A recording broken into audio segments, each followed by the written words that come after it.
स्थल था।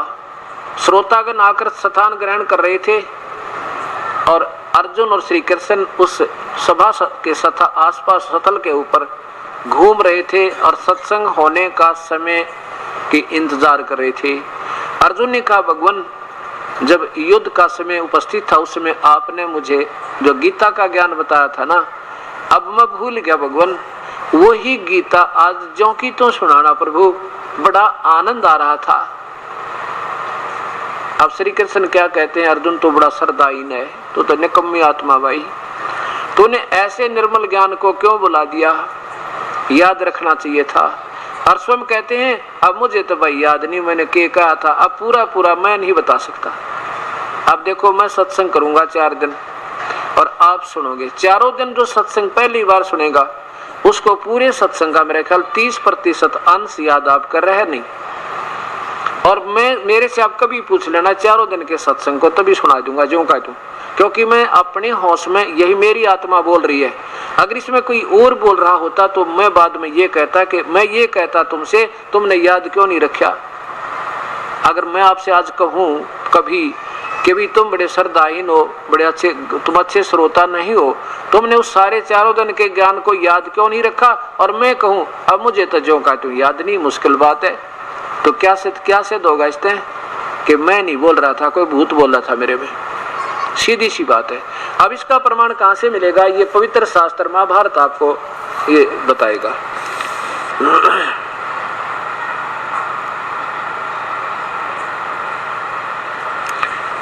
ये संक्षिप्त महाभारत द्वितीय खंड गीता प्रेस गोरखपुर से प्रकाशित। ये तो शुक्र दास का हाथ लाग गए शास्त्र वक्त है, अगर इन्हें पहला बेरा पड़ जाती इन मत ये सारे निकाल देते, एक भी ना पाओ आपको। ये तो कृपा मालिक की मेहर हुई है, शायद आपके ऊपर असीम कृपा की हमारे ऊपर मालिक ने कि अब ये शास्त्र हमारे पास जो के तो पागिन में बहुत कमियां भी कर रखी इन लोगों ने। और संपादक था संशोधक जय दयाल गोविंद का, गीता प्रेस गोरखपुर।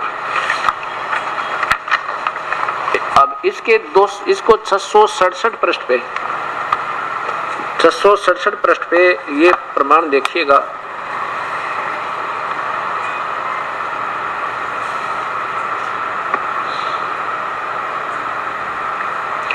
अर्जुन का श्री कृष्ण से गीता का विषय पूछना और श्री कृष्ण का अर्जुन से सिद्ध महर्षि और कश्यप का संवाद। अर्जुन का श्री कृष्ण से गीता का विषय पूछना, यह देखो नीचे।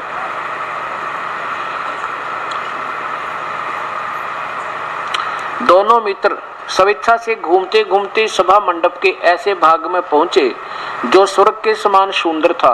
पांडव नंदन अर्जुन श्री कृष्ण के साथ रहकर बहुत प्रसन्न थे।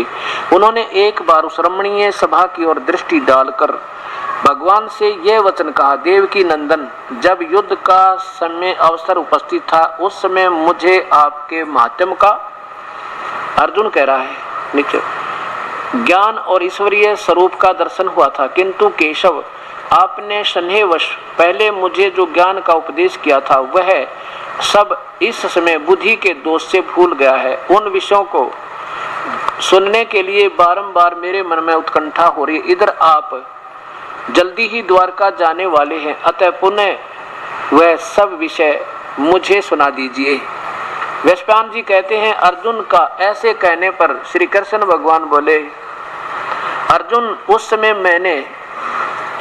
मैंने अपने तुम्हें अत्यंत गोपनीय विषय का श्रवण करा था। अपने सर्वभूत सनातन धर्म सनातन पुरुषोत्तम तत्व का परिचय दिया था और नित्य लोकों का भी वर्णन किया था, किंतु तुमने जो अपनी नासमझी के कारण उस उपदेश को याद नहीं रखा, वह यह जानकर मुझे बड़ा खेद हुआ।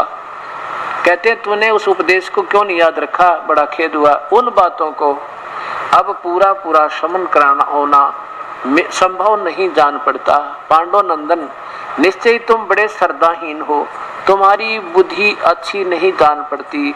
अब मेरे लिए उस उपदेश को ज्यों का त्यों दोहरा देना कठिन है। अब इसे क्या सिद्ध होया, श्री कृष्ण जी ने गीता बोली ना थी, ये तो बाद में किसी ने बताया था। अब बड़ा बढ़िया गीता का ज्ञान दिया था, जैसे प्रेत आत्मा निकल जाए ना जिसमें थे वो और बताया करें, फिर वो भी क्या करें, हाँ मैं ऐसे बोला था, मैं ऐसे बोली थी, उसका आधी बात याद नहीं रहे। तो ऐसे, क्योंकि वो सुनी सुनाई थी, ऐसे भगवान कह रहा था। और उनको कहता है कि तुम अच्छे श्रद्धाहीन, तुमने याद क्यों नहीं रखा? स्वयं कहता मेरे तो भी याद ना, जो कहते हो मैं नहीं बता सकता।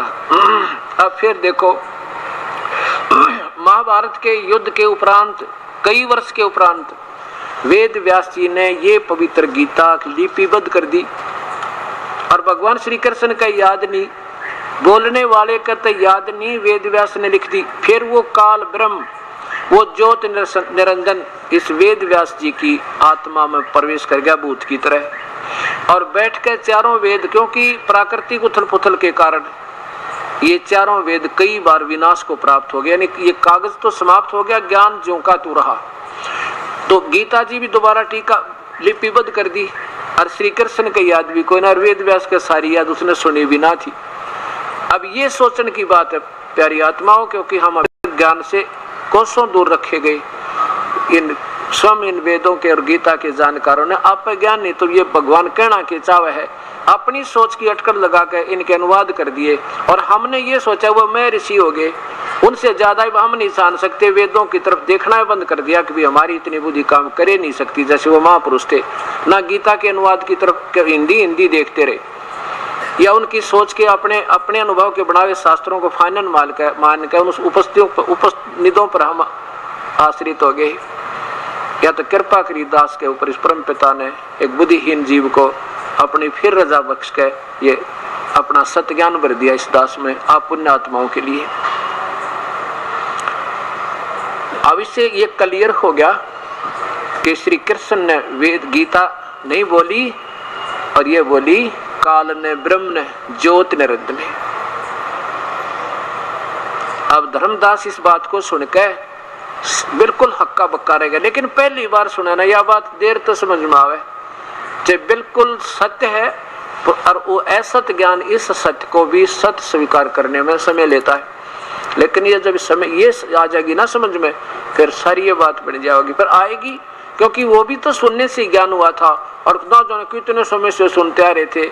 अब इसको सुनेंगे तो और शीघ्र ज्ञान होगा, और वही बेड़ा पार होगा। अब धर्मदास इस बात को सुनकर और चुप हो गया, कहने लगा हम तो एकादशी का व्रत भी करते हैं। कबीर साहब बोले देखो, व्रत करने के लिए गीता में मना किया है, और जैसे गीता में कहा ऐसे करोगे तो ठीक है, नहीं तो भाई बात कति मैं तो मानता नहीं। देखो महात्मा जी आगे तेरी सलाह। गीता जी के 6 अध्याय के 16वें श्लोक में भगवान कहता है कि अर्जुन ये योग माने भक्ति, योग यो नहीं कति बाल ब्रह्मचारी रहकर आसन लगाकर समाधि नहीं खोले, इसने योग कहते। योग माने यानी एक दूसरे का जोड़ मेल, यानी भक्ति योग के लिए की जाती है, परमात्मा की प्राप्ति उससे जुड़ने के लिए। योग का अर्थ होता है कि ये भक्ति न तो अधिक खाने वाले की और न बिल्कुल ना खाने वाले की, और ना गणित जागने वाले की, यानी हठ योग कर स्वर्य जागे जाग मंत्र दिखाएं जा लोग दिखावा, और ना गणा सोने वाले की कभी सफल नहीं हो सकती। देखिएगा श्रीमद् भगवत गीता, गीता प्रेस गोरखपुर से प्रकाशित है, अध्याय नंबर 6 का और श्लोक नंबर 16 देखो। 16, हे अर्जुन योग यानी भक्ति न तो बहुत खाने वाले का और न ही बिल्कुल न खाने वाले का। न खाना व्रत रखना, और घना खाना दड़ी पक्का खा ले फिर आलस हो जा, अंगड़ाई टूटे जब आइया में फायदा क्या। हे अर्जुन यह योग न तो बहुत खाने वाले का और न बिल्कुल खाने वाले का, यानी जो बिल्कुल ना खावे व्रत कहे, जिसने एकादशी का व्रत बिल्कुल ना खावे, और भी व्रत जो है ना खावे कहते वो ना खाना व्रत रखना, और न बहुत सहन करने वाले के स्वभाव वाला, और न घना जागने वाले के उसका सिद्ध होता, अर्थात यूजलेस। अब धर्मदास इस असमंजस में पड़ गया कि भाई ये दिख है मुसलमान और गीता याद इसका। फिर न सोची भाई बात भगत आत्मा है, कहीं सुन लिया होगा, किसी संतों के पास सुन भी लिया होगा, बात तो ये सारी है। क्योंकि कबीर साहब मंत्र बोल रहे हैं उसका याद रही है बात, क्योंकि रोज पढ़ा करता, कहाँ न्यों कर लेना गर्दन, फिर और बात अड़ा दी। कबीर साहब बोले कि आप कहते हो आपके भगवान श्री विष्णु जी, बस ये विष्णु जी तक गीता बोल ले नहीं रही, और फिर भी ना बुद्धि मानती है तो आप कृष्ण जी को सुप्रीम पावर बता रहे थे, विष्णु जी को अजरो अमर बताते हैं, तो विष्णु जी मान लीजिए गीता बोल रहा, आपकी बुद्धि से चलते हैं। तो चौथे अध्याय के 34वें श्लोक, चौथे अध्याय के 5वें श्लोक में ये भगवान स्वयं कहता, गीता बोलने वाला, कि अर्जुन मेरे और तेरे बहुत जन्म हो लिए, आहा, जन्म और मृत्यु कभी नहीं मिटेगी।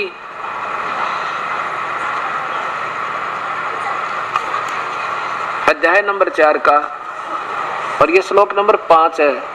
हे परंतम अर्जुन, मेरे और तेरे बहुत से जन्म हो चुके हैं, उन सबको तू नहीं जानता, मैं जानता हूँ। इति सिद्धम के गीता बोलने वाले भगवान भी नासवान है, अजरो अमर नहीं है। और फिर देखो भगवान बताते हैं कि 15वें अध्याय का 4था श्लोक, और देखो महात्मा जी, अब उसका तो याद था कंठस्थ, क्योंकि रोज पढ़ा करता, उसको देखते ही भगवान के कहते उसके मन में आ जाती, ओहो याद, ये बात कहा, क्या कहा है? अध्याय नंबर 15 का श्लोक नंबर 4।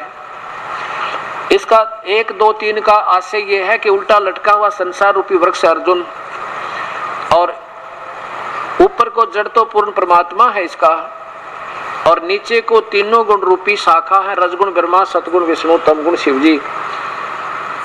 और इसको, इस संसार रूपी वृक्ष को जो संत जड़ से लेकर और नीचे नारे नारे बता दे, भिन्न भिन्न बता देगा, उसको समझो वो वेद के तात्पर्य को जानने वाला है, वो सही तत्वदर्शी संत है। अब ये जड़ तो पूर्ण परमात्मा है, ये पूर्ण ब्रह्म, और तना इसका अक्षर पुरुष यानी परब्रह्म, और डार जो है ये ब्रह्म क्षर पुरुष, और ब्रह्मा विष्णु महेश ये तीनों देवा शाखा। कबीर साहब अपनी वाणी अपने महिमा को आप ही बताते हैं रचे हुए को, अक्षर पुरुष एक पेड़ है, निरंजन वा की डारे, ये तीनों देवा शाखा है, भाई पात रूप संसारे। अक्षर पुरुष एक पेड़ है, और निरंजन वा की डार, और तीनों देवा शाखा है, ये पात रूप संसार है।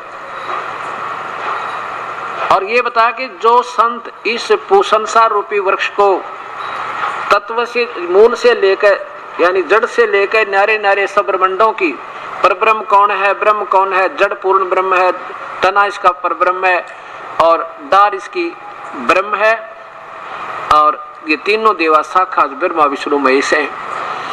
और कहता अर्जुन मैं नहीं जानता इसको पूर्ण रूप से, जो तेरे मेरे डिस्कशन में चर्चा हो रही है मैं नहीं जानता पूर्ण रूप से, वो तो कोई संत बतावेगा। और वो संत ये ऐसे बताने वाला मिल जा, समझो वो तत्वदर्शी संत है। उसके लिए यहाँ संकेत किया चौथे अध्याय के 34वें श्लोक में कि अर्जुन उस पूर्ण परमात्मा के बारे में मैं नहीं बता सकता, उसको तो वो संत बताएंगे जो तत्वदर्शी संत होंगे, उनके ज्ञान सुने, उनको फिर दंडवत प्रणाम करे। कति भी नंबर भावते हैं अध्याय नंबर 4 का और श्लोक नंबर 34 देखो। अब देखो प्यारी आत्मा, ये परमात्मा का यथार्थ ज्ञान है, जितनी बार सुनोगे उतना घीसा गलेगा, इतना आनंद आना चाहिए प्यारी आत्मा को। अब तक तो हम डले डोए थे ना, मेरा के पढ़ रहे थे, अब ये वो आनंद है। 34वां अध्याय है, चौथे अध्याय का 34वां श्लोक। उस तत्व, उस ज्ञान को तू तत्वदर्शी ज्ञानियों के पास जाकर समझ, उनको भली भांति दंडवत प्रणाम करने से, उनकी सेवा करने से और कपट छोड़कर सरलता पूर्वक प्रश्न करने से वो परमात्म तत्व को भली भांति जानने वाले ज्ञानी महात्मा तुझे तत्व ज्ञान का उपदेश करेंगे। भगवान कहता मैं नहीं जानता उस परमपिता के बारे में भक्ति पूर्ण रूप से, ना उसकी सारी जानकारी मेरे, ना उसके द्वारा रचे ब्रह्मांडों की मैं जानकारी रखता। वो तो कोई संत जो ये बता देगा ना, वो तत्वदर्शी संत होगा। कौन होगा? ये देखो, ये तीसरे श्लोक में है, इस संसार वर्ष का स्वरूप जैसा कहा है यहाँ, वैसा यहाँ मेरे और तेरे डिस्कशन में, मेरे और तेरी चर्चा में, विचार काल में नहीं है। मैं नहीं बता सकता उसका, क्योंकि न यहाँ नहीं पाया जाता, मैं नहीं बता पाऊंगा, क्योंकि उसका न तो आदि है न अंत है, तथा न उसकी अच्छी प्रकार स्थिति है। और इसलिए इस सुदृढ़ मूलम, इस दृढ़ अति दृढ़ मूल वाले संसार रूपी पीपल के वृक्ष को सच्चे ज्ञान के द्वारा काटा जा, अतरूपी हथियार से काटा जा सकता है। अब फिर उल्टा फिर चलो 2 नंबर पर फिर देखो, 1 नंबर देखो पहले 15वें अध्याय का। अब यहाँ से क्योंकि इसको जितना बार सुनेंगे उतना हृदय में सत समावेगी। 15वें अध्याय का प्रथम श्लोक, आदि पुरुष मूल परमेश्वर मूल वाले, यानी जड़ तो उस पूर्ण परमात्मा है उस संसार रूपी वृक्ष की, और अधः शाखा नीचे को शाखा वाला ये, और संसार रूपी पीपल के वृक्ष को अविनाशी कहते हैं, वेद जिसके पत्ते कहे गए हैं। और उस संसार वृक्ष को जो पुरुष जो संत मूल सहित जड़ से लेकर पत्तों तक और तने और डार न्यारी न्यारी बता दे, सह वेदवित वो तत्व से जानने वाला है, अर्थात वह वेद के तात्पर्य को सही जानता है, वह तत्वदर्शी संत है। चौथे अध्याय के 34वें श्लोक से इसका लिंक है सीधा। अब बता भी दिया कि तत्वदर्शी संत कौन होगा, जो इस सारे संसार रूपी ब्रह्मांडों को यानी सारे संसार रूपी वृक्ष को, जड़ कौन है, पूर्ण ब्रह्म है, तना उसका परब्रह्म है और डार उसकी ब्रह्म है, और तीनों देवा उसके पुत्र ब्रह्मा विष्णु महेश, रजगुण ब्रह्मा सतगुण विष्णु तम गुण शिव जी है। कहते हैं ये जो बताने वाला पाजा समझो तत्वदर्शी संत। अब चौथे पाजा सीधे ही, अब आयो चौथे पे कि उसके पश्चात जय वो तत्वदर्शी संत आपको मिल जावे। ये वही 15वें अध्याय का चौथा श्लोक, उसके पश्चात उस परम पद रूप परमेश्वर को भली भांति खोजना चाहिए, जिसमें गए हुए फिर लौटकर संसार में नहीं आते। साधक फिर लौटकर संसार में नहीं आते, उनकी जन्म मृत्यु नहीं होती। अपने बारे में बता दिया चौथे अध्याय के 5वें श्लोक में, तेरे और मेरे बहुत जन्म हो लिए, हम तो नाशवान है, जन्म और मृत्यु होती है। और उस परमेश्वर की भक्ति करने से फिर जिस परमेश्वर से जन्म मृत्यु नहीं होती और जिस परमेश्वर ने सारे ब्रह्मांडों की रचना करी है, पुरातन जिस परमेश्वर से पुरातन संसार वर्ष की प्रवृत्ति विस्तार को प्राप्त हुई है, उस आदि पुरुष नारायण की मैं शरण हूँ। आपके भगवान कह रहे हैं धर्मदास कि मैं भी उसी की शरण में हूँ, उसके अधीन हूँ, वो मेरा मालिक है। इस प्रकार ये निश्चय करके उस परमेश्वर का मनन और निधि ध्यान करना चाहिए। अब देखो, अब यहाँ ये बातें हमने सोचनी पड़ेंगी। फिर कहता है धर्मदास को कबीर साहब के, देखो 18वें अध्याय का फिर देखिए 62वां श्लोक,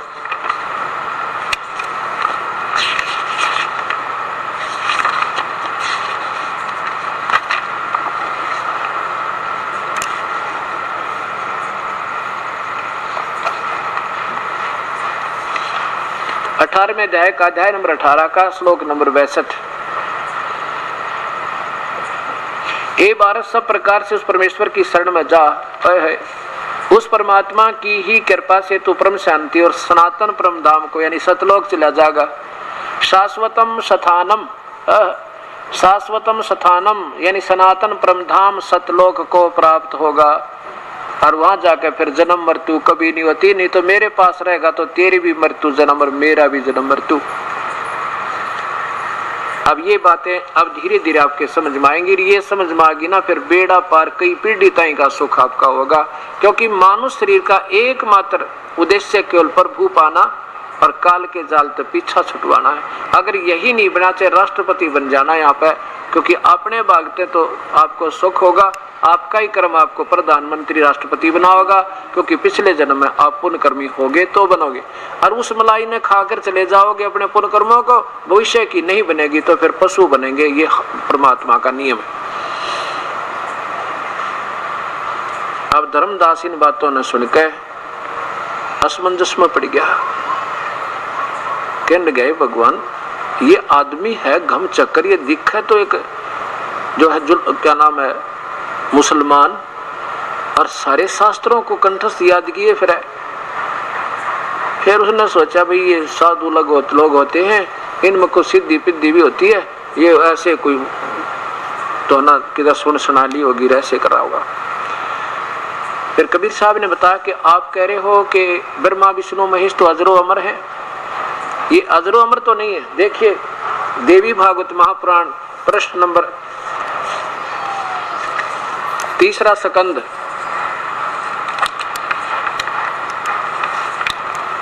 गीता प्रेस गोरखपुर से प्रकाशित।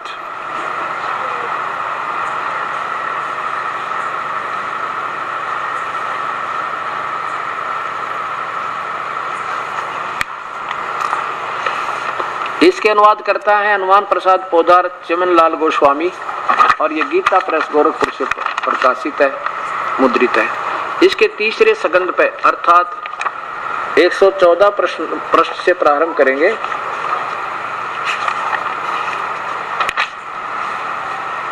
नहीं, अब मैं आपको केवल वो दिखाऊंगा 123 नंबर पृष्ठ पे, जिसमें भगवान शंकर ना भगवान विष्णु स्वयं स्वीकार करता है कि हम तो जन्म और मृत्यु के अंदर। तीसरा स्कंद भगवान विष्णु अपनी माता दुर्गा के स्तुति करता, तुम शुद्ध स्वरूपा हो, यह जगत यह सारा संसार तुम्ही से उद्भासित हो रहा है। मैं ब्रह्मा और शंकर, मैं विष्णु ब्रह्मा और शंकर, हम सभी तुम्हारी कृपा से विद्यमान है। हमारा तो आविर्भाव माने जन्म और तिरोभाव माने मृत्यु हुआ करता। हम तो जन्म और मृत्यु के अंदर हम अविनाशी नहीं है और केवल तुम नित्या हो, जगत जननी और प्रकृति देवी हो और सनातनी देवी हो। प्रकृति शब्द गीता में काम आएगा आपको, जो ब्रह्मा विष्णु में इसके माता पिता बताऊंगा आपको। यह देखो शंकर, भगवान शंकर बोले, देवी यदि माँ भाग विष्णु तुम्ही से प्रकट हुए हैं तो उनके बाद उत्पन्न होने वाले ब्रह्मा भी तुम्हारे ही बालक हुए, फिर मैं तमोगुणी लीला करने वाला शंकर क्या तुम्हारी संतान नहीं हुआ? अर्थात मुझे भी उत्पन्न करने वाली तुम हो। अब दोनों बात सिद्ध होगी, ब्रह्मा विष्णु महेश नाशवान है, अविनाशी नहीं है। और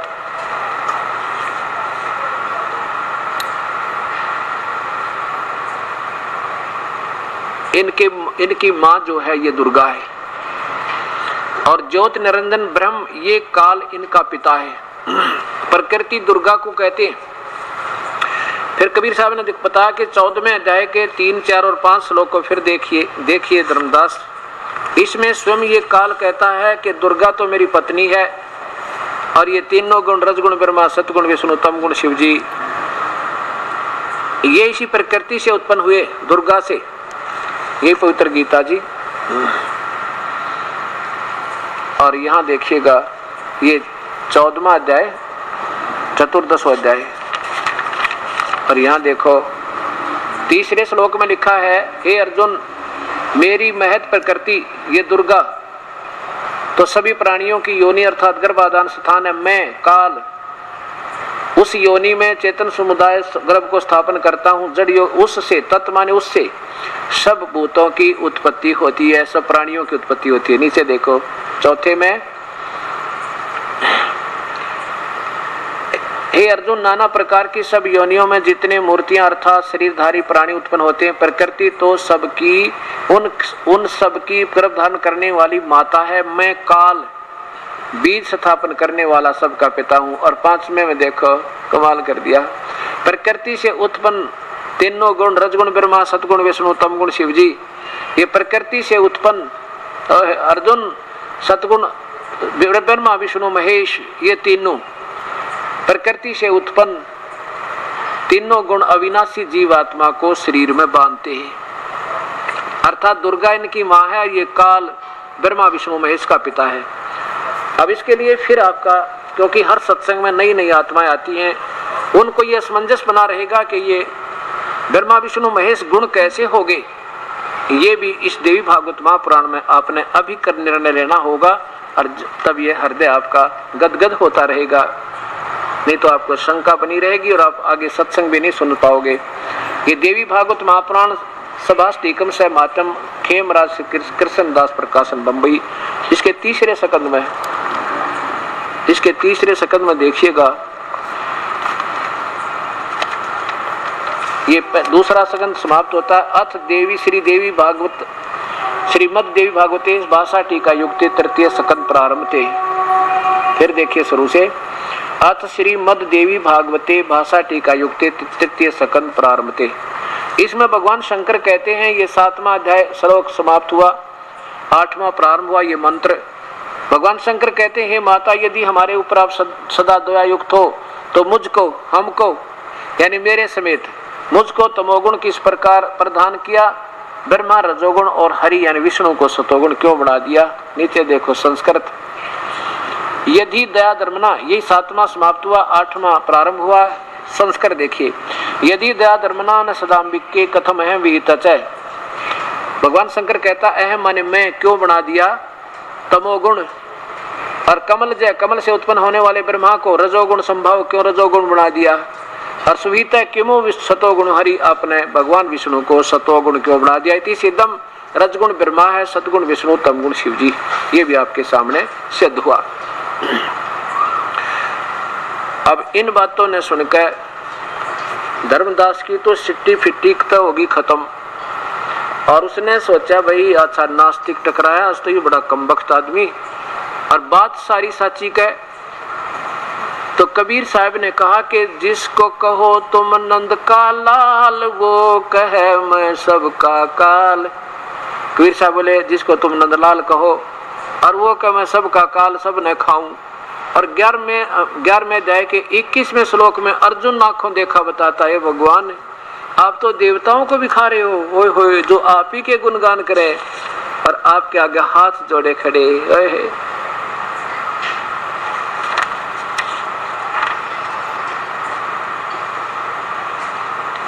ये देखियो वही पवित्र गीता जी अध्याय नंबर 11 के श्लोक नंबर 21 में अर्जुन ने कहे परमात्मा आप तो इन ऋषियों ने भी खाओ और देवताओं को भी जो आप पे के आगे हाथ जोड़े, आपके मंगल स्रोत वेदों के अनुसार सतोत्तर आपसे मंगल कामना कर रहे हैं, बख्श दो, उनने भी खाओ आप तो।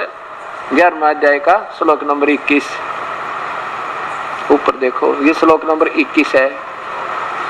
वे ही देवताओं के समूह आप में प्रवेश करते हैं, देवताओं को भी खा रहे हो आप, तो प्रवेश कर रहे हो आपके मुख मारे सारे, और कुछ भयभीत होकर हाथ जोड़कर आपके सामने आपके नाम और गुणों का उच्चारण करते हैं, और महर्षि और सिद्धों के समुदाय वो भी तैयार खड़े हैं आपका आगे कांपन लग रहे कि तुम्हारी नंबर आ गया, कल्याण हो ऐसा कहकर उत्तम स्तोत्रों द्वारा आपकी स्तुति कर रहे हैं और आप उनको भी खा रहे।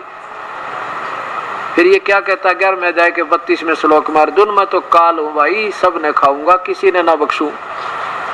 यहाँ कबीर साहब कहने लगे धर्मदास अब मान लीजिए आप श्री कृष्ण कह रहे हो, वैसे कृष्ण जैसी पुण्यात्मा काल नहीं थी, वो तो सतोगुण भगवान थे, वो तो उनके पास गोपियां भी प्यार पाया करती थी, गायें भी आकर के खड़ी हो जाती थी, उनका एक टक देखती रहती थी, वो काल नहीं हो सकते अर्जुन, लेकिन नहीं हो सकते धर्मदास, पर भाई तेरी बुद्धि के अनुसार, क्योंकि आपकी बुद्धि डाउन नहीं आ रही अभी ये क्या।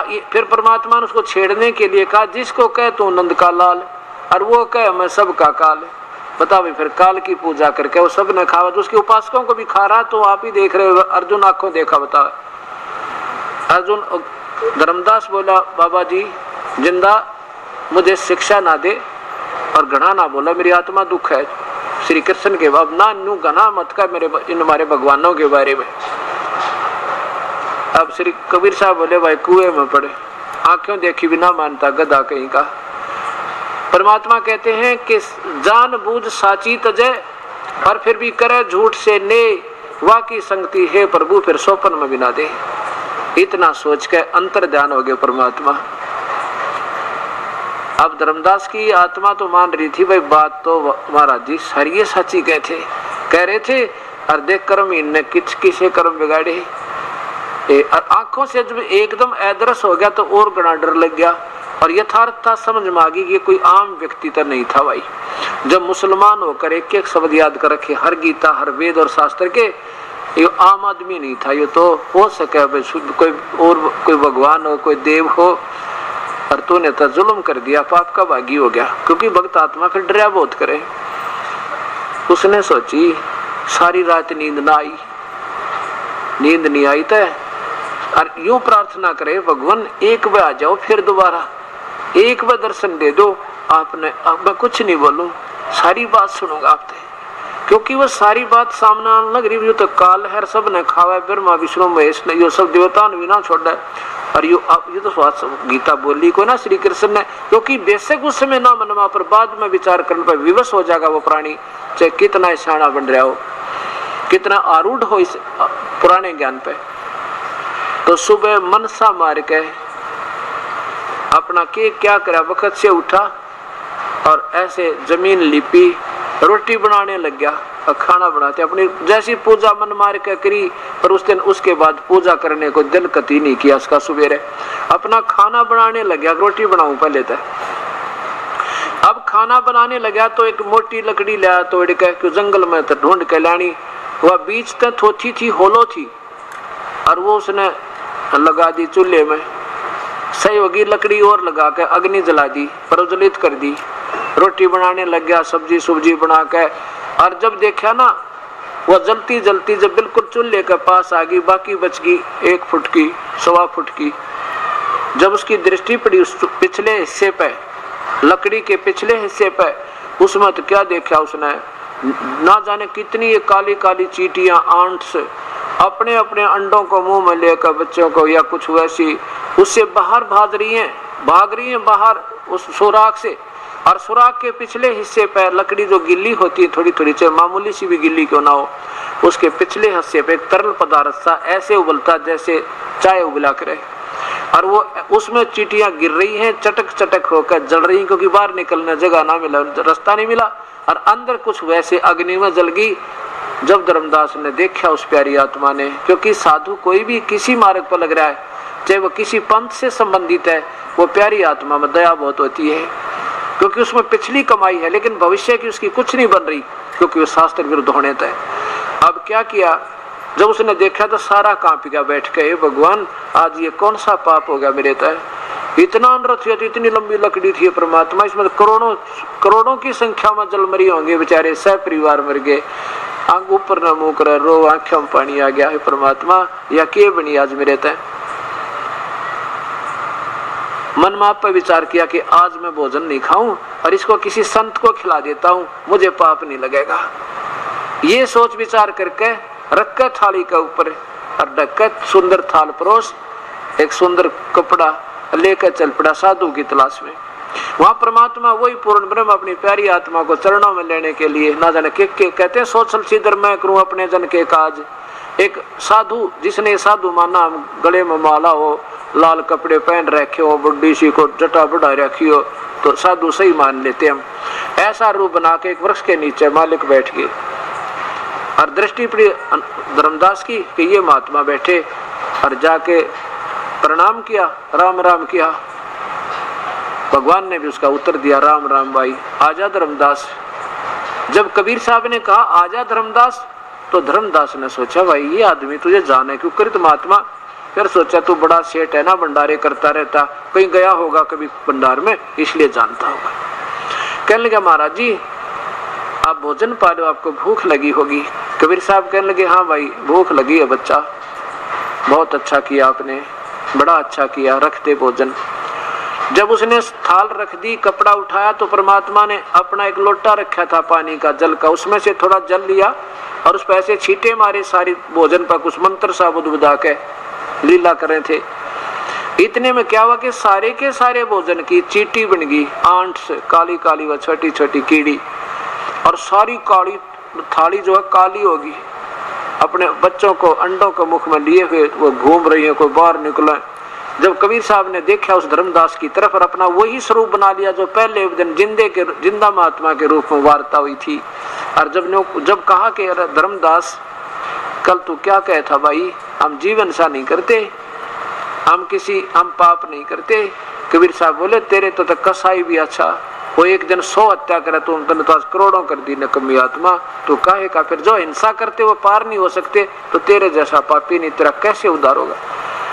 अब वो तो सामने भगवान बैठे, फिर क्या कसर रहे थी, चरणों में गिर गए, नाक रगड़े, अन्यों का भगवान मेरे तो गलती होगी, ये परमात्मा बड़े दयालु आप तो, मैंने तो ये सोचा था भी ये कभी नहीं मिलेंगे, और भगवान आपके साथ में वकील जरूर बन गया था कल, पर मेरी आत्मा बहुत रोई बाद में कि मैंने गलत शब्द कह दिए महापुरुष से, और सारी बात सामने सच्ची थी, और भगवान मेरे तो समझ में आई, मेरी अक्षमा कर दो मुझे पापी को। कबीर साहब बोले कोई बात ना बेटा, हो गया अक्षमा। मैं तो ये कहता हूँ कि मेरे 2 जूत मार दो ना तुम, और तो भी मेरी बात को स्वीकार कर लो बेटा, मैं भी तुम्हें शुक्र मनाऊंगा फिर भी, क्योंकि तुम मुझे पहचान लो एक बार मैं कौन हूँ। तुम मेरे बच्चे हो, मेरी आत्मा हो, और ये काल तुम्हें ये झूठे लालच में फंसा के और यहाँ पर अपना आहार बना रहा, तुम्हें ऐसा कष्ट दे रहा है शायद कोई दुश्मन भी ना देवे। किसी का बेटा मरे, किसी की बेटी मरे, किसी की टांग कट गई, कोई अंधा होया पड़ा, किसी कैंसर हो रही, किसी को कोड लग गया, और भाई फिर गधेर कुत्ते सुअर बनवा के केक खुआवा था रे। तो बेटा अब तुम मेरे बच्चे हो, तुम्हारे को नशा हो रहा है काल के अक्षणिक सुख का। कोई छोटा सा अफसर बन गया, अंडी पाक गया, 2 दिन खातिर, कल मर जाएगा, परसों पशु, क्योंकि सदभक्ति वो करे नहीं। उस अक्षणिक सुख को मान कर सोचा तू तपस बिराना के बन गया, और मृत्यु भूल गया। उससे पहले तू कहाँ था ये भूल गया। ये याद दिलाता परमात्मा कि झूठे सुख को सुख कहे ये मान रहा मन मोह दे, ये सकल चबीना काल कहा, कुछ मुख में कुछ गोदे। परमात्मा कहते हैं कि ये तो झूठे सुख को सुख मानने बैठे, तुम तो यह प्रधानमंत्री बन गए हो, और ये काल तुम्हें खिला रहा है। यानी कुछ 1 लाख तो आज खा लिए उसने, पहुंच लिए उसके पास, रहे खेगा और एक्सीडेंट करवा देगा और ये पूरा कर लेगा अपना। 1 लाख प्राणियों का परिवार मानुष शरीरधारियों का टक्कर मार रहा है। किसी का बेटा मर गया, किसी की बेटी, किसी का भाई, किसी की माँ, किसी के कुनबे खत्म हो गए, उनका जो रोटी नहीं बने। और बाकी हम सोचे हम अभी कोई नहीं मरे, अभी ना मरा, आज ना तो कल मर जाएंगे, कल ना तो परसों नंबर आएगा। ये तो सकल चबीना काल का, कुछ मुख में कुछ गोद। धर्मदास, ये काल है जिसको तुम विष्णु कहते हो।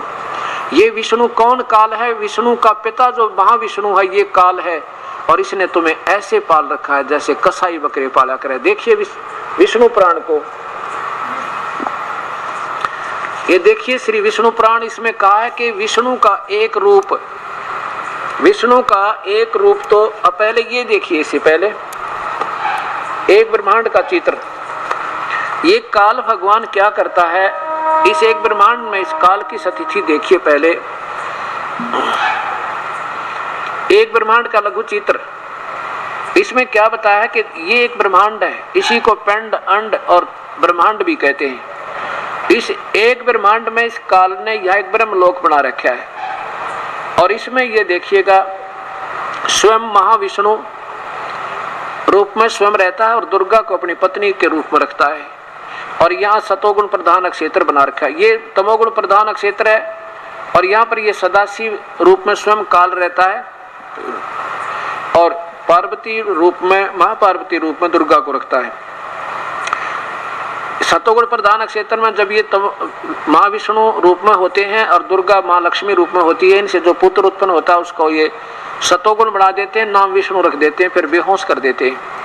और ये तमोगुण प्रधान क्षेत्र में जब ये दोनों काल और दुर्गा रहते हैं, यहाँ पर जो पुत्र उत्पन्न होता है इस तमोगुण प्रधान क्षेत्र में, उसको तमोगुण बनाकर ये शिव नाम रख देते हैं और बेहोश कर देते हैं, छोटी सी आयु का होते ही, जब ये नादान से होते हैं।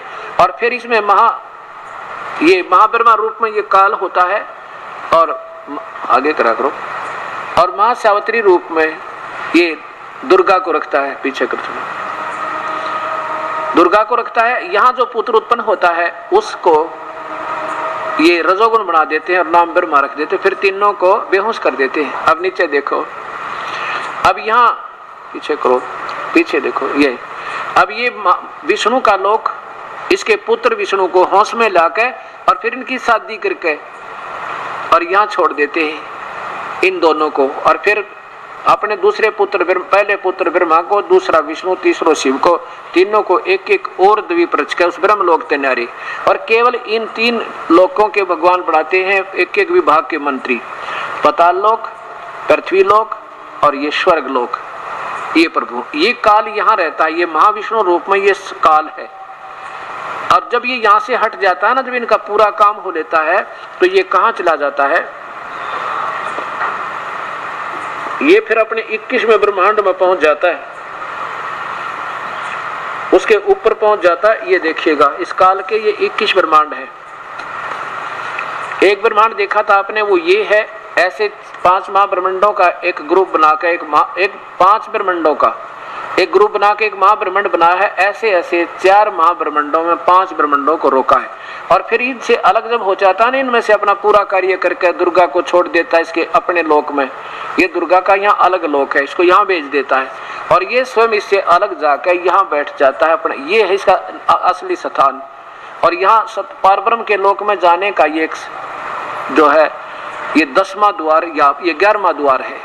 यहाँ ये काल बैठता है और यहाँ देखो ये 10वां द्वार है नीचे, ये है वो 10वां द्वार। ये 10वां द्वार करे ना, जितने 10वां द्वार का तो नजदीक भी नहीं है, क्योंकि ये तो एक ब्रह्मांड में बात करें। यहाँ पर यहाँ देखो नीचे, ये इनमें से किसी एक ब्रह्मांड में हम बैठे हैं जो अपनी तगड़मबाजी लगावे। इसमें 10वां द्वार, इसमें कहीं 10वां द्वार नहीं, ये 10वां द्वार ये है। इसने सब ब्रह्मांडों को रोक रखा है, यहाँ से जाना है। ये एक ब्रह्मांड भी पार नहीं कर सकते। इसके बाद हर ब्रह्मांड के बाद इसने एक और बाउंड्री बना रखी है। वरना कितना जाल फैला रखा है। ये 10वां द्वार और इसके ये 3 स्थान बना दिए। ये इधर नकली सतलोक, अलखलोक, अनामी लोक, अगमलोक इधर, और इधर ये 12 वो दूत नकली, जिनको कलयुग में भेज देता है महापुरुषों को, क्योंकि युगों युगों के ऋषि होते हैं। और इसकी पुण्य कमाई को भेज देता है कलयुग में संत बनाकर। ये नकली साधना करते हैं, शास्त्र विरुद्ध स्वयं भी और अन्य ना जाने कितने जीवों को, और शास्त्र विरुद्ध साधना कराकर काल के मुख में भेज देते हैं। और फिर ये भी नरक में जाते हैं, इनके पुजारी भी। ये काल का जा, ये है, ये आगे जा, ये बंद है, ये लोक है। ये कबीर साहब के सच्चे नाम तक खुलेगा ना, कोई खोल नहीं सकता। यहाँ जाके ये 11वां द्वार है और वो काल यहाँ जाकर बैठ जाता है अपने, जब दुर्गा से सारे काम कर लेता है ना, तीनों पुत्रों की उत्पत्ति, फिर ये दुर्गा से अलग होकर यहाँ आ जाता है। अभी तक आपने 10 द्वार सुने थे, हमने जाना 12वें द्वार में। 12 मद मैल बठ बोरे बोर न दे धरे रे, ये तो 10वां द्वार। यहाँ पर तो 10वां द्वार, इस काल के जो 20 ब्रह्मांड कर रखे, ये 10वां, ये 11वां। ये परब्रह्म के लोक में प्रवेश करेंगे ना, यहाँ से काल के लोक, ये 11वां द्वार है।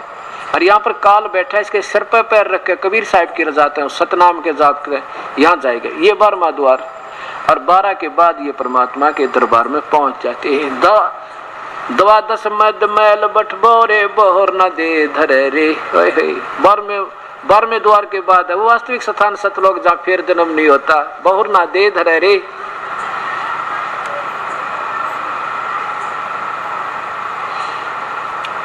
अब विष्णु पुराण में क्या लिखा है कि भगवान विष्णु, क्योंकि विष्णु युग काल है, ये भगवान विष्णु का, अब देखो ये बात सोचने की है, एक एक शास्त्र में इतना गहराई छुपी है। 15वें अध्याय का आप 16 और 17 श्लोक एक बार फिर देखो, इससे लिंक बहुत गजब का बनेगा इसका। अब प्यारी आत्माओं देखो, हमने भगवान पाना है और ये ईश्वर की चर्चा आनंद देती है, और ये इतना गहरा ज्ञान हो जाएगा, आप कई हजारों को समझा दोगे। अकेले बतेरा एक भी जो चारों सत्संग सुन लेगा ना, लगातार 5-4 बार सुन लेगा, वो आज के पुराने महर्षियों और आज के ये कहना के तो सारी बात बिगाड़े बैठे, इनके पास तो ज्ञान नाम की चीज नहीं, ये तो आप पे फेल कति बेचारे। देखिए गीता जी और इसके अध्याय नंबर 15 का श्लोक नंबर 16। ये 16 है कि इस संसार में नाशवान और विनाशी ये भी 2 प्रकार के भगवान हैं। कौन से में? इस ब्रह्म और परब्रह्म के लोक में। अभी आपने देखा था ब्रह्म और परब्रह्म के लोक में, ये देखिए, ये तो ब्रह्म का लोक, ये काल का, ये परब्रह्म का। इन दोनों भगवानों के लोकों में ये क्षर पुरुष है। गीता जी के 4थे अध्याय के 5वें श्लोक में कहता है, तेरे मेरे अर्जुन बहुत जन्म बोलिए, क्योंकि ये 1000 युग के बाद इनका युग बहुत लंबा चौड़ा होता है। उसके बाद कहते हैं ये काल मर जाता है, ये पूरे ब्रह्मांड विनाश हो जाते, ब्रह्मांड तो रहते हैं, जीव विनाश हो जाते और स्वयं काल भी, और ये जो है ना अलग रखे जाते हैं यहाँ पर, अलग इस काल परब्रह्म के पास, और फिर दोबारा ये रचना करके यहाँ छोड़े जाते हैं।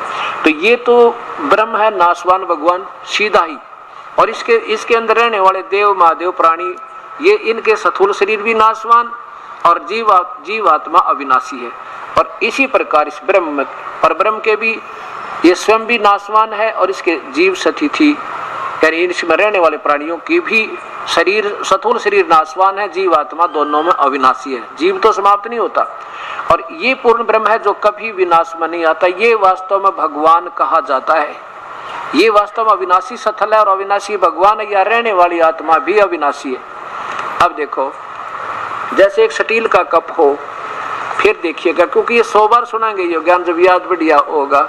जैसे एक तो स्टील का कप यानी चीनी का कप हो, सफेद सफेद चाय पीने का, ये तो सरपुरुष यानी काल भगवान समझो, ज्योति निरंजन, और इसके लोक इसकी सती थी इसके जीवों की, पड़ते टूटे सीधा नासवान दिखे। और एक स्टील का कप हो, स्टील का कप इसकी तुलना में, चीनी वाले की तुलना में, मिट्टी वाले की तुलना में गुना सुथाई, क्योंकि उसका बहुत देर तो विनाश होगा, इसलिए इसको सथाई कहा है।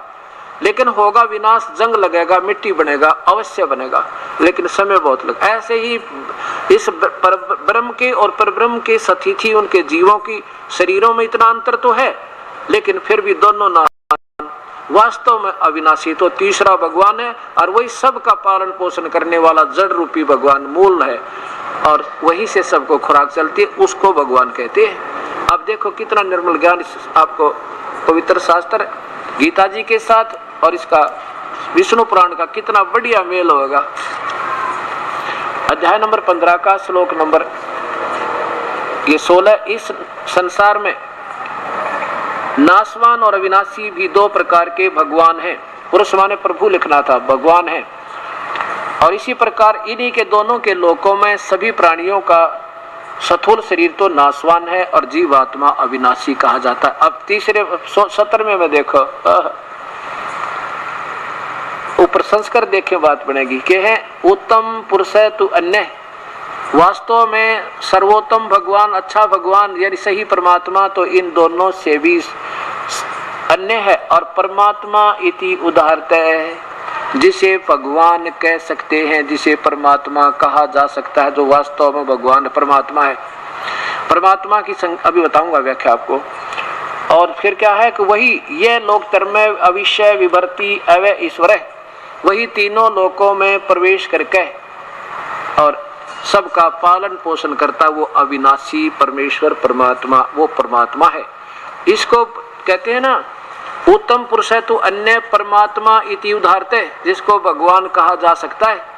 अब इसमें क्या विष्णु पुराण में कि भगवान विष्णु का प्रथम रूप तो परमात्मा जैसा, पुरुष जैसा है, और वास्तव में असली रूप उसका काल है।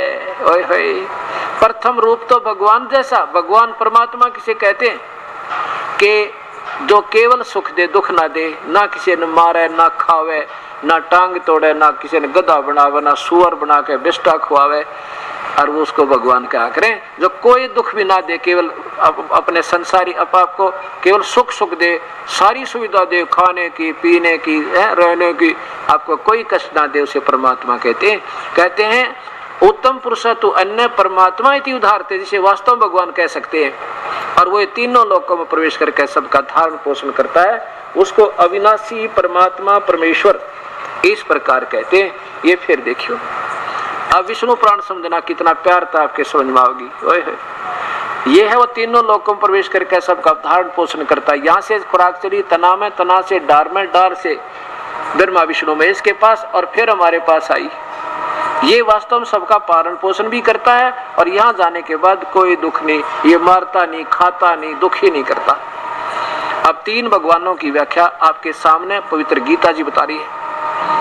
अब क्या हुआ, अब विष्णु पुराण में क्या बताया है कि श्री विष्णु का एक रूप तो, पहला रूप तो भगवान दिखे, और वास्तव में इसका असली रूप काल है। यानी जैसे हमारे को संसारिक सुख दे रखे, अच्छी बढ़िया वायु है, खेत है, खलियान है, बाग है, बगीचे हैं, मेवा है, और देख कितने बढ़िया झरने, समुद्र नीचे पानी, पृथ्वी में ठंडे ठंडे मीठे मीठे पानी, हाँ क्या बात। कहते अगर इस न देखे तो ये भगवान दिखे।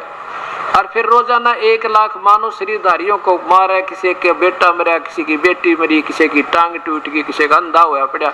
कहते यू असली रूप इसका काल है, वास्तविक रूप इसका काल है, और पहला रूप इसका भगवान दिखे। ऐसे श्री विष्णु यानी काल से प्रारंभ होती है ये विष्णु पुराण, और इसके बेटे त्रिलोकीय विष्णु पर इसकी लीलाओं से ये समाप्त होती है। यहाँ देखना श्री विष्णु पुराण गीता प्रेस गोरखपुर से प्रकाशित है, और साथ में इसके अनुवादक कौन है ये भी देखिए। श्री मुनीलाल गुप्त, गीता प्रेस गोरखपुर से मुद्रित है, और इसमें दूसरे अध्याय में लिखा है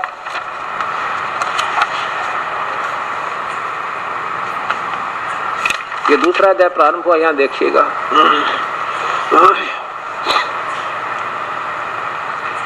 पर हे द्विज, ये जो है ना उल्टे सुलटे ज्ञानी ऋषियों के, ब्रह्म को पर ब्रह्म के, नहीं न ब्रह्म का वीरा न पर ब्रह्म का। ब्रह्म तो जैसे दादा और परदादा, एक तो दादा एक परदादा, एक तो ब्रह्म एक पर ब्रह्म।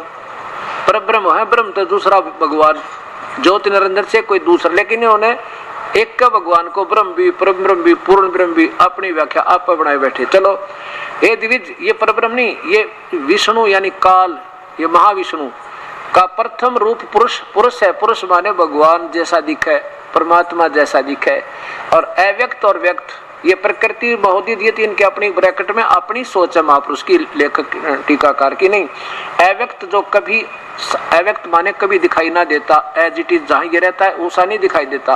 और व्यक्त जैसे ये महा विष्णु रूप में ब्रह्मलोक में रहता है, वहाँ ये आकार में है। अव्यक्त माने निराकार जो ना दिखे, और व्यक्त जो दिखाई दे। ये व्यक्त तो महाविष्णु रूप में रहता है ब्रह्मलोक में, और अव्यक्त ये ऐसे स्थान पर बैठा जो नो का नो दिखाई ना देता, जैसा यू है। जैसे उसको कृष्ण को, अर्जुन को कहता है, अर्जुन ये है मेरा वास्तविक काल रूप है, मैं कभी सामने अपनी योग माया से छुपा रहता हूँ, हूँ तो मैं नो का नो मनुष्य जैसा, पर मैं छुपा रहता हूँ। कहाँ? 21वें ब्रह्मांड में बैठा है ये। अब देखो, और परम रूप उसका, काल उसका परम रूप है। आगे देखो, यहाँ देखिए इधर,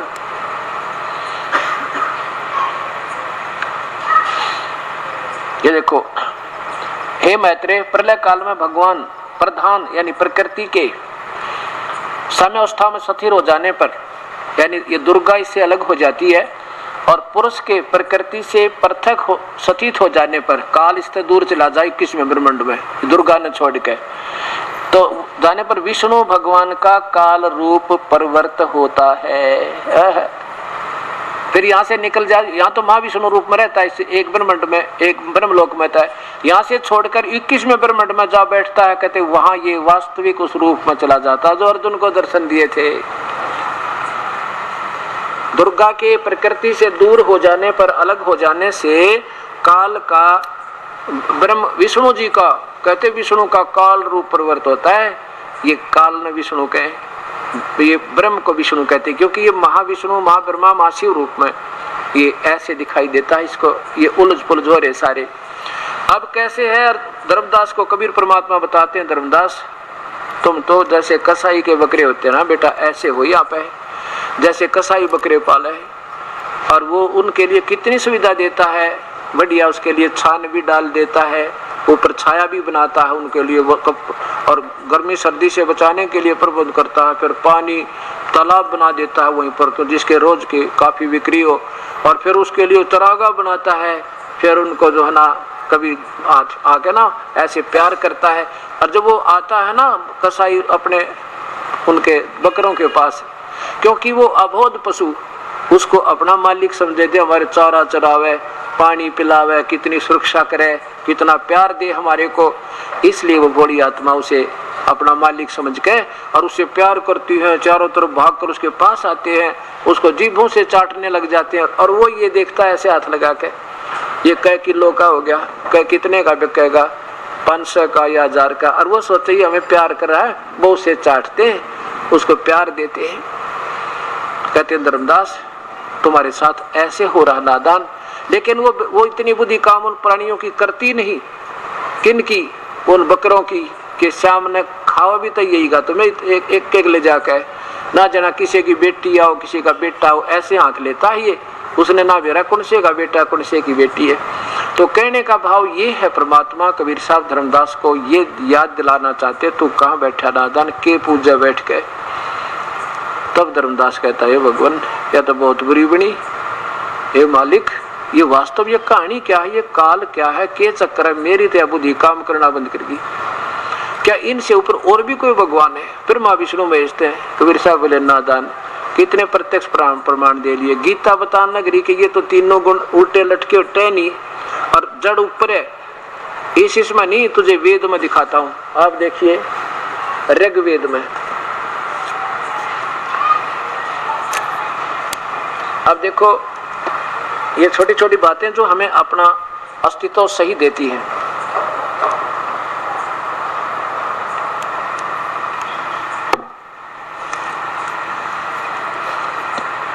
ये देखिएगा सत्यार्थ प्रकाश।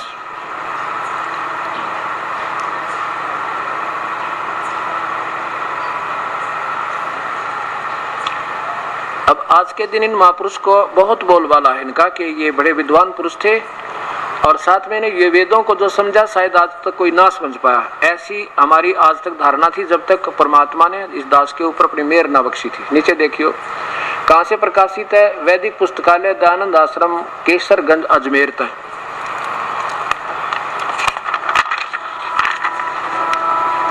महर्षि दयानंद सरस्वती स्वामी विरचित है, वैदिक पुस्तकालय दयानंद आश्रम केसरगंज अजमेर तक। अब इसमें किसी ने पूछा परमात्मा वेद में कई बताए गए हैं, क्या आप उनको मानते हो?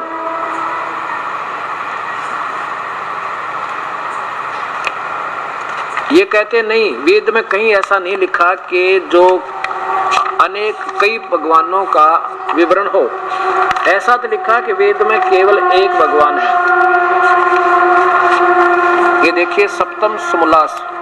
और ये स्वयं कहते हैं कि भगवान वेद जो है भगवान ने बोले ब्रह्म ने, क्योंकि ये ब्रह्म को भगवान मानते हैं।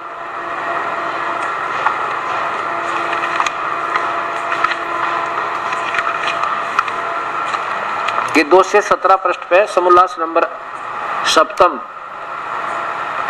ये सप्तम समोल्लास, सप्तम समोल्लास है।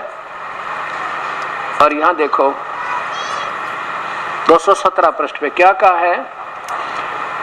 अब किसी ने इनसे पूछा था कि भगवान एक है या दो है, अनेक लिखा है। ये कहता नहीं, ऐसा कहीं नहीं लिखा कि भगवान ज्यादा हो। हाँ, इतना तो लिखा है कि भगवान एक है।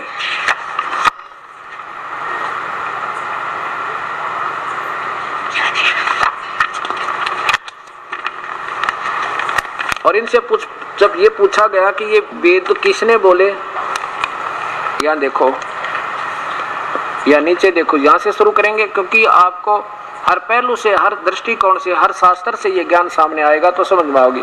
किसी ने प्रश्न किया परमात्मा को आप निराकार मानते हो या साकार? ये कहते हैं हम निराकार मानते। नीचे आइए।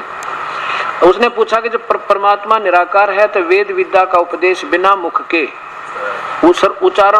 वर्णोच्चारण कैसे हो सका होगा, क्योंकि वर्णोच्चारण में तो तत्वादि स्थान जीवा का प्रयत्न अवश्य करना होगा। क्या कहते हैं महर्षि जी कि परमेश्वर ने सर्वशक्तिमान और सर्वव्यापक होने से जीवों को अपनी विद्या के उपदेश देने के लिए कुछ भी मुख आदि की अपेक्षा नहीं है, क्योंकि मुख जीवा के उच्चारण दूसरों के भिन्न मनुष्यों के लिए किया जाता है। नीचे देखो, यहां से आइए, यहां देखो। वैसे जैसे अंदर जो है ना कान मूंद के देखेंगे तो अदर आवाज सुनती है, ऐसे ही भगवान अंदर से बोलता, वैसे ही जीवों को अंतर्यामी रूप से उपदेश किया है, किंतु केवल दूसरे को समझाने के लिए उच्चारण किया जाता। जब परमेश्वर निराकार सर्वव्यापक है तो अपनी विद्या का उपदेश जीव सत स्वरूप से, जीव सत माने उस किसी व्यक्ति के अंदर एक जीव की तरह बोल के, जैसे कृष्ण में बोल गया, काल अर्धिक है कृष्ण बोलता, जो कहता जीव सतह माने जीव की तरह स्थापित होकर उसके शरीर में जीव सतह स्वरूप से अब उस जीव की सतह तरह स्थापित होकर अंदर प्रवेश करके और स्वरूप से जीवात्मा में प्रकाशित कर देता है। फिर वह मनुष्य अपने मुख से उच्चारण करके दूसरों को सुनाता है। काल भीतर बोला ब्रह्म और फिर वो दूसरों को सुनाता है, इसलिए यहाँ दोष नहीं लगता। फिर बता कि किन के आत्मा में कब वेदों का प्रकाश किया, किस में किया वेदों का प्रकाश, तो महर्षि उत्तर देते हैं। यहाँ ऊपर देखो कि यहाँ देखो सृष्टि की आदि में प्रथम अर्थात सृष्टि की आदि में परमात्मा ने अग्नि, वायु, आदित्य और अंगिरा इन 4 ऋषियों की आत्माओं में एक एक वेद प्रकाश कर दिया। अब देखो सीधा 217 पाओ, कितना बढ़िया तरह का है। अब किसी ने प्रश्न किया कि ईश्वर ने उन ऋषियों को ज्ञान दिया होगा और उस ज्ञान से उन लोगों ने वेद बना लिए होंगे। अब ये भी स्पष्ट हो गया कि ये ऋषि नहीं बोल रहे थे, किसी ने पूछा कि उनको भगवान ने ज्ञान दे दिया होगा इसलिए उन्हें वेद बोल दिया बना दिए होंगे। नहीं नहीं नहीं नहीं, वो तो बोल ही नहीं सकते, भगवान ने बोले अंदर बैठ के स्पष्ट कर दिया, ज्ञान ज्ञेय के बिना नहीं होता। ये आदि छंद सांद बता के फिर कहते हैं छंदों का, इसे छंदों का निर्माण करना बिना सर्वज्ञ के किसी का सामर्थ्य नहीं है कि इस प्रकार का सर्व ज्ञान युक्त शास्त्र को बना सके। अर्थात इन चारों ऋषियों की भूमिका समाप्त कर दी, इनका कोई योगदान नहीं वेद बोलने का, केवल ब्रह्म बोल रहा है इनके अंदर।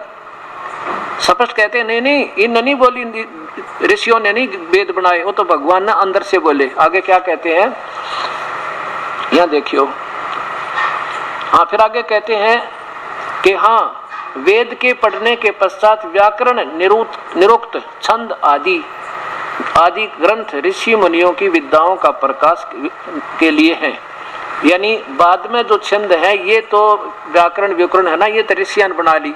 यानी वेद प्रथम व्याकरण सेकंड, वेद सही है, व्याकरण इनकी अपनी बनाई है, वेद भगवान के बोले हैं, व्याकरण मनुष्य की बनाई हुई है ऋषियों की। इति सिद्धम। फिर है जो परमात्मा है वेदों का प्रकाश न करे तो कोई भी कुछ नहीं बना सके, इसलिए वेद परमेश्वरों उक्त हैं, ये भगवान के द्वारा बोले गए। ये परमेश्वर किसने कहे? ब्रह्म ने। इसे सिद्ध हो गया कि भगवान ब्रह्म ने वेद बोले। अब देखो, अब ये ब्रह्म को सर्वशक्तिमान मानते हैं। प्रथम समोल्लास में देखिए, यहाँ देखिए प्रथम समोल्लास